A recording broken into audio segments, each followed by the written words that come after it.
Mas lalo lang tuloy niyang gustong magpunta sa isla dahil sa inasal ko.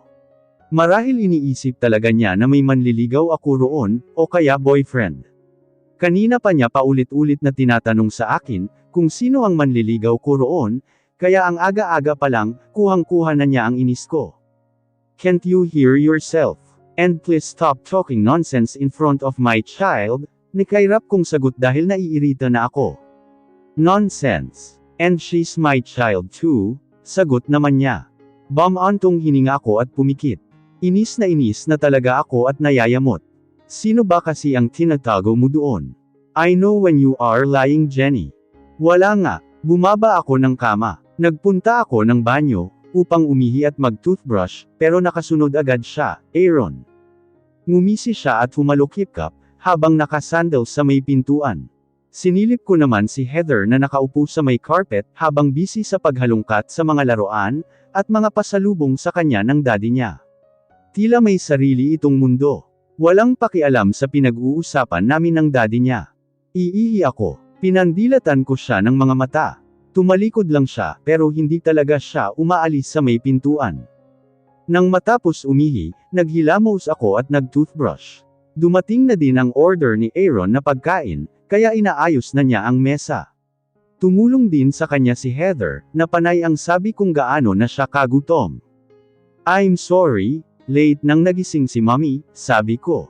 She smiled. It's okay, Mommy. We started eating. Madaming order si Aaron. At dahil gutom na din ako, hindi ako nagpigil sa pagkain. Nang matapos kumain, siya ang nagayos ng mga pinagkainan namin. He put it back on the tray. Nilagay sa pintuan, and then he called for the staff to clean it. Naligo na din kami ni Heather. Nang matapos ay si Aaron naman ang sumunod. Inaayos ko ang buhok ng bata nang lumabas siya. Nakasuot siya ng board shorts ngunit topless. Wow! Look at Daddy, Mommy. He got abs. Heather's compliment was so cute. Para bang hangang-hanga ito sa kanyang ama. May kilig din sa kanyang boses at mukha, habang nakatingin sa abs ng kanyang ama.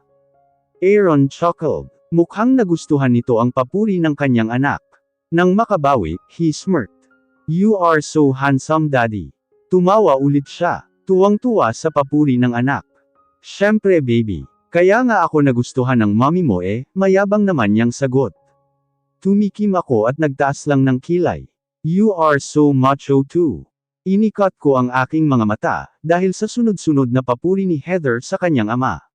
Tuwang-tuwa naman ang lalaki, at panay ang flex ng biceps. Kaya patay na patay ang mommy mo sa akin Nakangisi itong tumingin sa akin. Nang mapansin ang iritasyon sa mukha ko, dinugtungan niya ang kanyang sinabi. Noon, inosenteng tumingin si Heather sa akin. Bakit noon? Come on baby, magduyan na lang muna tayo sa labas, pag-iiba niya sa usapan. Gusto kong mag-swimming daddy, mainit pa baby, mamayang hapon na lang. Can we build a castle?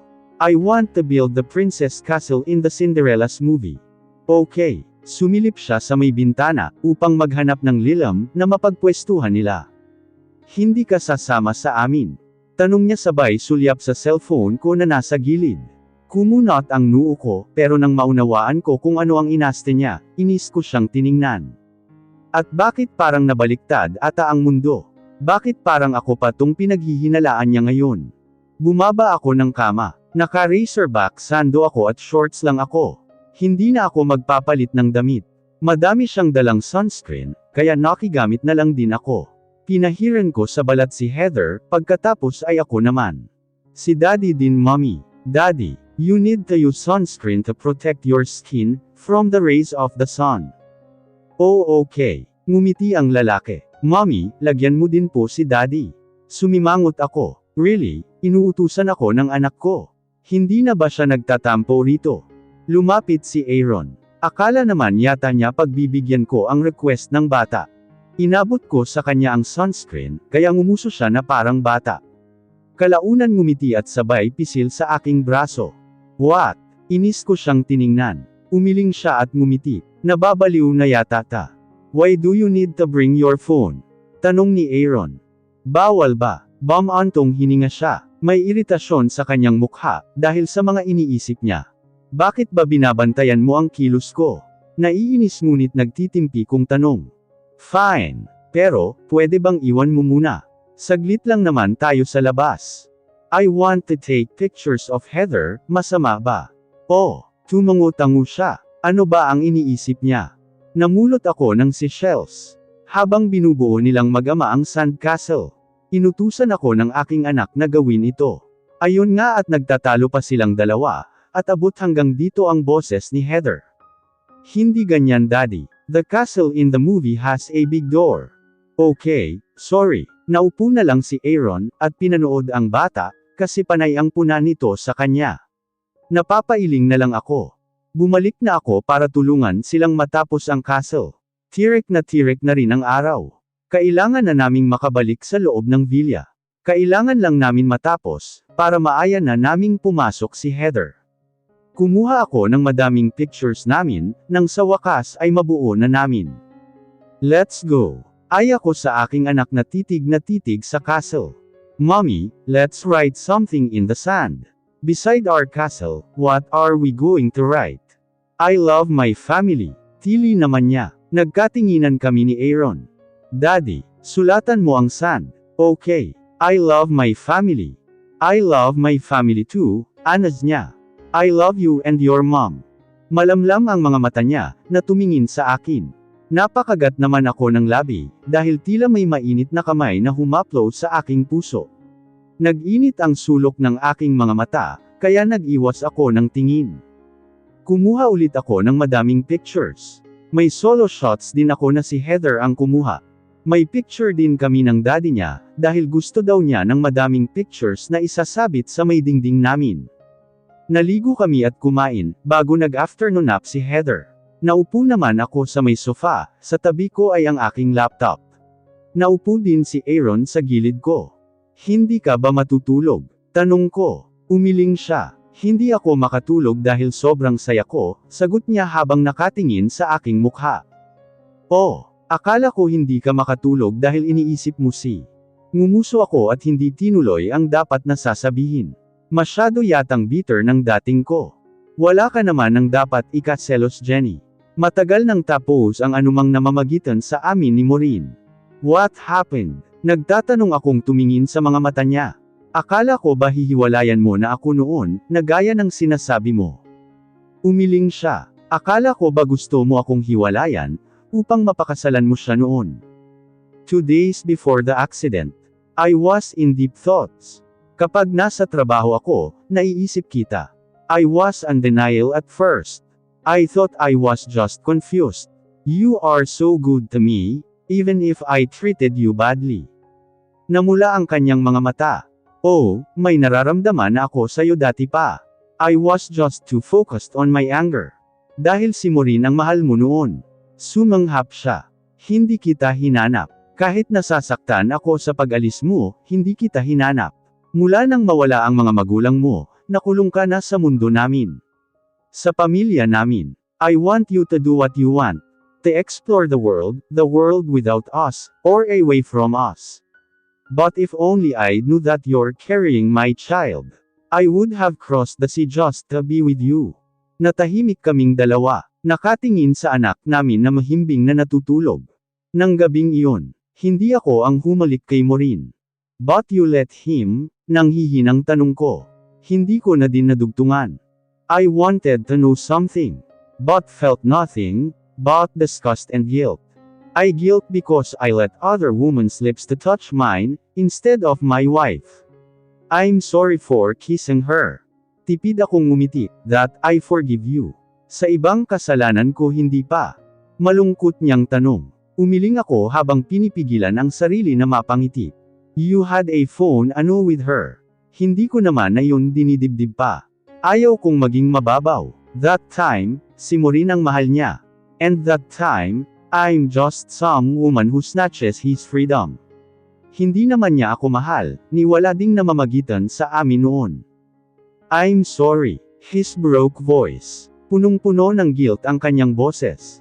Ngumiti ako, napatawad na din kita sa bagay na iyon. Really? Oo, bago pa tayo magkita, napatawad na kita. Pero bakit parang galit na galit ka pa din sa akin? Napatawad kita, pero hindi pa din ako nakalimot Aaron. At sinong hindi magagalit? Hindi mo pinaanal ang kasal natin. Kasi mahal kita. Bakit ko ipapawalang bisa ang kasal natin? Ano iyon, magkahiwalay tayo, pero nakatali pa din tayo sa isa't isa. Hahanapin naman kita. Plano na kitang hanapin at puntahan. Nagkaroon kami ng ilang minuto na katahimikan. Nakasandal ang likod ko, at malapit na akong makatulog, nang ipatong ni Aaron ang kamay niya sa ibabaw ng hita ko. Mahal na mahal kita, Jenny. Hindi ko alam, Aaron, kung kailan kita matatanggap ng buo, pero sige, bibigyan kita ng chance, dahil wala naman akong choice kundi gawin iyon. Tumawa siya. File a restraining order against Maureen. Ayaw ko na siyang lumalapit pa sa'yo, utos ko. Okay, magfa-file ako. He can't go near my family, our family ever again. Pagsapit ng hapon, nag-swimming kaming tatlo. Napagod ng husto si Heather, kaya nakatulog ito agad sa gabi, nang hindi na kumakain ng hapunan. Tinabihan siya ni Aaron sa kama, hindi na nito kayang labanan ang kanyang antok. Nagtrabaho din muna ako ng 2 oras. Tapos naisipan kong magpunta sa bahay. Upang kumuha ng ilang mga gamit. Naglakad ako sa dalampasigan. Tahimik at payapa ang dagat, kaya napapakalma nito ang aking nararamdaman. Kaso nasira ang katahimikan, nang may dumating na maliit na vessel. Mga guest siguro sa resort. Malapit na ako sa dulo, kung saan naroon ang bahay ni Chell, nang may isa pang vessel na dumating. Hindi ko sana ito papansinin, pero nakarinig ako ng mga yabag mula sa aking likuran. Napalingon ako, at doon ko lang napansin, na hindi turista ang lula ng unang vessel na dumating, kundi mga kalalakihan. Walang security sa gawing ito, kaya wala akong mahihingan ng tulong. Tumakbo ako ngunit naabutan ako. Mabilis tinakpan ang aking bibig. At ilang sandali pa ng pagpipiglas, nang unti-unti kong maramdaman ang pagdilim ng aking paligid. Hindi ako makagalaw. Nagising ako na nakatali ang 2 kong kamay at paa. Nakaupo ako sa isang office chair. May mga lalaki na nakaupo sa gilid. May isang maliit na bintana ang silid. Nakatikip ng tape ang aking bibig. Nang gumalaw ang paligid, napagtanto ko na wala kami sa lupa. Nasa dagat kami. Sino sila? At saan nila ako dadalhin? Anong kailangan nila sa akin? Pinilit kong hilahin ang kamay ko, upang makawala sa pagkakatali, ngunit nanakit lang ito. May narinig akong andar ng isang makina, ngunit huminto din ito kalaunan. Kumuha ng isa pang upuan ang lalaki, at nilagay niya ito sa tapat ko. Pagkaraan ng 10 minuto, nagbukas ang pintuan, kaya otomatikong nagawi roon ang aking mga tingin. Nanlaki ang aking mga mata, nang makilala ko kung sino ang babaeng dumating. Si Maureen. Ngayon alam ko na kung bakit ako narito. Kahit kailan talaga, napaka-desperada niya. Ngumisi siya. Don't be sad, someone came here to see you. Pumasok si Aaron. May nakatutok sa kanyang armas. May mga pasa din siya sa kanyang mukha. Inikat ni Maureen ang kanyang mga mata. Don't worry, hindi ko siya sinaktan. Pinaupo nila si Aaron sa upuan, na nasa tapat ko. Tinalian din nila ang kanyang mga paa. Ang kamay niya ay tinali sa likod. Napasigaw ako nang tanggalin ni Maureen ang tape, na nakadikit sa aking bibig. Maureen, ano na naman to? Hinihingal kong sigaw sa kanya. Tumawa siya. Dahil umeeksena ka na naman sa buhay namin ni Aaron, gusto na kitang patahimikin ng tuluyan. Don't worry, I promise to be a good mother to your child. Also, I will take care of Aaron, my soon-to-be husband. Matalim ko siyang tiningnan. Agad naman niya akong sinampal. Magkabilaan. Tapos sunod-sunod. May kasama pang sabunot. Kanina pa sumisigaw si Aaron. Galit na galit ito, ngunit wala naman siyang magawa dahil nakatali siya. Stop it, Maureen. Please, stop it. Hinihingal si Maureen. Pinunasan niya ang kanyang kamay, na may kaunting bahid ng dugo. Pumutok ang aking labi. Mahapdi din ang aking pisngi, at pakiramdam ko dumudugo rin. I have a great idea. Nakangisi niyang tiningnan si Aaron, bago binalik sa akin ang mga mata. Bago kita tuluyang tapusin, bibigyan muna kita ng magandang palabas. Hindi ko alam kung ano ang pinaplano niya, pero kinakabahan ako. Panay naman ay kawag ni Aaron, kahit napakahigpit ng pagkakatali sa kanya. Inutusan ni Maureen ang dalawang lalaki, na hawakan nila ang magkabilang balikat ni Aaron. Hindi ko mahulaan kung anong planong gawin ng babae, pero alam kong hindi ko ito magugustuhan. Sit back, relax and enjoy. Tumawa siya ng malakas. Nang sumeryoso siya, dama po ang kanyang mga mata sa katawan ni Aaron. Sabay pang nanlaki ang mga mata namin ng aking asawa. Maureen, gigil na saway ni Aaron. Pilit umiwas ng lumuhad sa harap niya si Maureen, ngunit nakatali siya at hawak pa siya ng dalawang lalaki. Tinanggal ni Maureen ang pagkakabutones ng khaki shorts, na suot ni Aaron. Nagsimulang bumuhos ang mga luha ko. Hindi ko kayang panuurin ta. Mas gusto ko na lang na mawala ako kaysa ganito. Panay ang mura ni Aaron. Panay ang iwas nito, ngunit wala na siyang magagawa. Umiyak siya, Jenny, I love you. I'm sorry. How dare you? Sigaw ni Maureen rito. Nang manlaban si Aaron, inutusan niya ang tauhan niya na sapakin ito sa mukha. Tinayo pa nila ang aking asawa, upang magawa ni Maureen ang gusto niyang gawin sa asawa ko.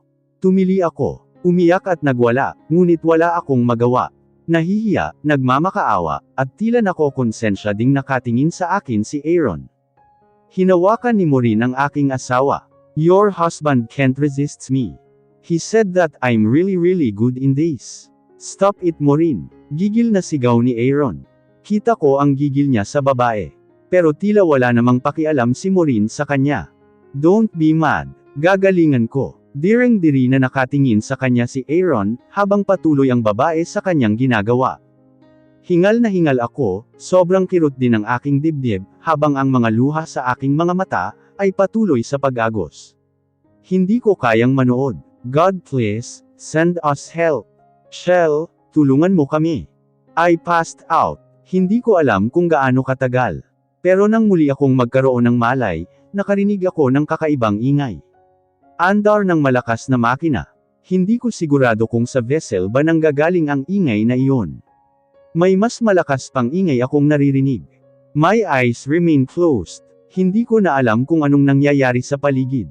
I hear some screams, mga putok. Someone is shouting and calling my name. And then, everything went black.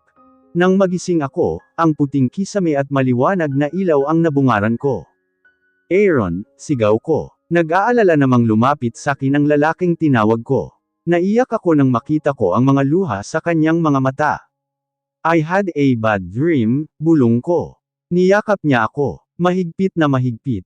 Yes love, it's just a bad dream. Nasa ospital kaming dalawa ngayon. Maayos naman siya. Ako lang ang nakaswero. Nawalan ako ng malay, at kinailangan ding tahiin ang sugat sa aking pisngi. Malalim at medyo may kalakihan ang sugat, kaya tinahi ng doktor. Nakasampa si Aaron sa kama. Nakaupo habang nanatiling nakayakap sa akin. Hindi ako nagsasalita. Pilit kong winuwaksi ang mga nangyari, kaso madami akong mga katanungan. Anong nangyari? Paano tayo nakaalis doon? Someone came to help us. Sino? You remember Candy? Si Candy ang nagligtas sa atin. Paano? No. Iyong mga tauhan ni Morgan. Talaga, paano nila nalaman na naroon tayo?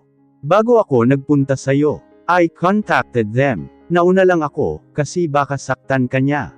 Bumantong hininga siya. Hinawakan ko ang kamay niya. Kumikirot ang dibdib ko, habang nakatingin sa kanya. Are you okay? Naiiyak kong tanong. Yes. How about you? Tumungo ako. I'm glad that someone came to help. Huwag mo nang isipin iyon, okay? I want you to forget it. Forget it, please. Hiling niya habang may mga luha sa mga mata. Umiiyak akong tumungo. Sana nga makalimutan ko. She's dead. Pinatay ng mga tauhan ni Morgan. Gulat kong tanong. Yes. Wala man lang akong makitang kalungkutan sa kanyang mga mukha, o hindi lang ako marunong magbasa ng emosyon ng tao. Hindi na ulit ako nagtanong pa. Ang mahalaga ay nakaligtas kami, at uuwing buhay sa anak namin. Pinasundo ko kina Daddy at Mommy si Heather. Buti at binigay naman ni Chell. Sumama si Lucinda sa kanila sa Manila. Mukhang mas makabubuti din, na naroon muna ang anak namin. Hindi pa ako agad na discharge, dahil kinabukasan may appointment kami sa isang therapist. Aaron suggested it. Gusto niyang makasigurado na hindi nag-cause ng matinding trauma ang nangyari. Of course it is. But yeah, therapy can help us overcome the trauma. I need to be strong for Heather. We need to be mentally stable for our Heather. And we needed to be emotionally stable for our family. Todo asikaso sa akin si Aaron. Hindi naman na ulit ako makatulog, kahit nang matapos kumain, kaya pinapanood ko ang bawat kilos niya. Why? Hininto niya ang kanyang ginagawa, at nagtatakang tumingin sa akin. Lumapit siya sa akin nang mariin akong umiling, at nag-iwas ng tingin. Naupo siya sa gilid ng kama. Inayos din niya ang kumot ko. Magpahinga ka na, utos niya. Ipinikit ko ang aking mga mata, kahit hindi ako inaantok, habang pinapakiramdaman ko siya. Mabigat ang kanyang pagbuntong hininga. Para bang ang bigat ng daladala niyang problema. Namatay nga pala si Maureen. Siyempre, naiisip niya iyon. Pauwi na kami ngayon sa kanilang mansyon. Excited na akong makita ang aking anak. Hindi niya alam ang nangyari. Ang alam niya ay may business trip kami ng kanyang daddy. Sinalubong kami ng mga maids sa may pintuan pa lang. Nasa garden daw sina Heather. Umikot kami ni Aaron sa gilid, hanggang sa may garden. Napangiti ako nang makita ko ang dalawang matanda, habang nagduduyan kasama si Heather. Nagpakabit sila ng 3 swing. Mayroon ding slide, at malaking dollhouse sa gilid. Heather, tawag ko sa aking anak, na tila tahimik na nagduduyan. Ramdam ko ang kalungkutan niya. Namimiss na niya ako, tiyak iyon. Nagangat siya ng mukha, at agad nagkaroon ng sigla ang kanyang mukha. Mommy, mabilis siyang bumaba sa duyan. Tumakbo siya at sinugod ako ng yakap. Mommy, I miss you so much. Niyakap ko siya ng mahigpit. God, thank you. Thank you for keeping me alive for my daughter. Thank you for keeping us alive. Madaming katanungan si Heather, kung saan daw kami nag-date ng kanyang daddy. May kapatid na po ako. Napanganga kami ng kanyang ama sa tanong niya. Nang mad ako ang mga mata ko kay Lucinda, mukhang alam ko na agad kung sino ang nagturo sa kanya. Lumapit siya sa akin at bago pa siya makapagsalita, pinandilatan ko siya. Baka kasi madulas siya, hindi pwedeng malaman ni Heather ang totoong nangyari. Masasaktan siya, at baka ilang araw niyang damdamin ang nangyari. Tinanong pa nga niya, kung bakit may mga pasaw ang mukha namin ng daddy niya. Ang sabi namin ay naaksidente kami pauwi, pero maayos naman na kami. Madaming tanong ang bata, kaya paulit-ulit naming sinabi ng kanyang ama na ayos lang kami. Nag-snacks muna kami, bago kami umakyat sa taas. Nahiga kami sa kama, at nanood ng movie. Nasa gitna namin ni Aaron si Heather, na busy sa pagmuya ng chips, habang ang mga mata ay nanlalaki, habang nanunood ng adventure movie na nakasalang. Ipinikit ko ang aking mga mata. Nakaramdam ako ng antok. Gustong-gusto ng katawan, at utak ko na magpahinga muna. Are you okay? Nagbukas ako ng mga mata, at sinulyapan si Aaron na nag-aalalang nakatingin sa akin. May munting ngiti ang mga labi ko na tumungo. Inaantok lang. Matulog ka na muna. Umayos ako ng higa, at yamakap kay Heather, kaso nagreklamo siya. Gusto ko lang naman siyang yakapin, kaso hindi ko na lang din siya kinulit, dahil kapag gusto niya ang movie na pinapanood, bawal siyang istorbohin. Gusto ko lang namang may kayakap. Gusto ko sanang magpayakap kay Aaron, kaso ayaw ko naman siyang abalahin. Ang lalim na naman kasi ng iniisip. Tinapik ko ang kanyang braso. Matulog ka din, utos ko, dahil mukhang iyon ang kailangan niya ngayon, ang pahinga. Malapit nang lumubog ang araw nang magising ako. Mag-isa na lang ako sa kama. Si Aaron ay nakaupo sa may sofa, habang kaharap ang kanyang laptop. Si Heather marahil ay nasa baba, at nakikipaglaro sa kanyang lolo at lola. Pinagmasdan ko si Aaron. Ang seryoso kasi ng kanyang mukha. Kunot na kunot ang kanyang noo. Hindi ko na muna siya iistorbahin. Pumasok ako sa banyo, upang maghilamos at magmumog. Paglabas ko ay nakaabang na si Aaron, sa labas ng pintuan ng banyo. Nagulat pa ako sa kanya. How are you feeling? Tanong niya. Napaiwas ako ng tingin, dahil bigla akong nakaramdam ng kakaiba. Ayos lang. Ikaw. Hindi ako makatingin sa kanyang mga mata. I just had a dream. At paggising ko kani-kanina lang, para bang may iba akong nararamdaman sa sarili. Tumango lang siya, iyon ang sagot niya sa tanong ko. Tumalikod siya at bumalik sa sofa na kinatak ako. Ano bang trip ng lalaking ta? Tapusin ko lang to bago tayo bumaba, para kumain ng dinner. Naupo naman ako sa kama, at panaka-naka siyang sinusulyapan. Pakiramdam ko may nag-iba na sa kanya. Sabay kaming bumaba sa dining para kumain. Tahimik kami ni Aaron, habang sina Mommy, Daddy at Heather ay maingay na nagkukwentuhan. Mommy at Daddy na ulit ang tawag ko sa kanila. Masakit daw sa dibdib nila na tinatawag ko silang tita at tito. Dahil kahit hindi naman daw kami naging mag-asawa ni Aaron, sila pa din daw ang mga magulang ko. Nagpababa kami ng kinain sa may garden. Mommy had some tea. Ang mga lalaki naman ay may tagisang basong whiskey. Kami nina Lucinda at ate ay uminom ng red wine. Wala pong alak para sa bata. Napatawa kami kay Heather. Hawak naman niya ang isang baso ng gatas. Wala po, milk lang para sa bata, sagot ni Mommy. Ngumuso naman si Heather, sabay sulyap sa mga baso na hawak namin. When can I drink wine? Nagkatinginan kami ni Aaron. Ngumiti ako, samantalang seryoso naman ang kanyang mukha. Hanggang sa mahiga na kaming tatlo sa kama, naiisip ko siya. Dinibdib ba niya ng gusto ang pagkamatay ni Maureen? Iniwasan ni na Mommy ang mapag-usapan ang bagay na iyon. I know how much they hate Maureen, at mas lalo pa siguro ngayon, dahil sa kanyang ginawa. Kinaumagahan habang kumakain ng breakfast, pasulyap-sulyap sa akin ang mga magulang ni Aaron. Bakit po? Alam kong may gusto silang sabihin sa akin, ngunit hindi nila masabi-sabi. Hanggang sa dumating ang mga kaibigan ni Aaron. May dala silang mga bote ng alak. Ano to? Pinuntahan ba nila ang kaibigan nila, para damayan sa pagluluksa nito, dahil sa pagkamatay ni Maureen? Hindi ka sumasagot sa tawag Kaya kami na lang ang nagpunta dito. Sinulyapan ako saglit ni Aaron, ngunit hindi ko siya tiningnan. Kinakausap niya ako, pero pansin at ramdam ko na napaka-casual lang niya sa akin. Naninikip ang dibdib ko. Mabigat ang aking pakiramdam. Basta, hindi ko maipaliwanag. Kailan ang alis mo? Tanong ng isa sa mga kaibigan niya. Mamayang madaling araw, casual na sagot ng asawa ko. Aalis siya. Mamayang madaling araw. Bakit? At saan siya pupunta? Pupunta din ako ng US next month, magkita na lang tayo doon. US. Next month. Aabot siya hanggang next month doon. Bakit ang tagal naman yata?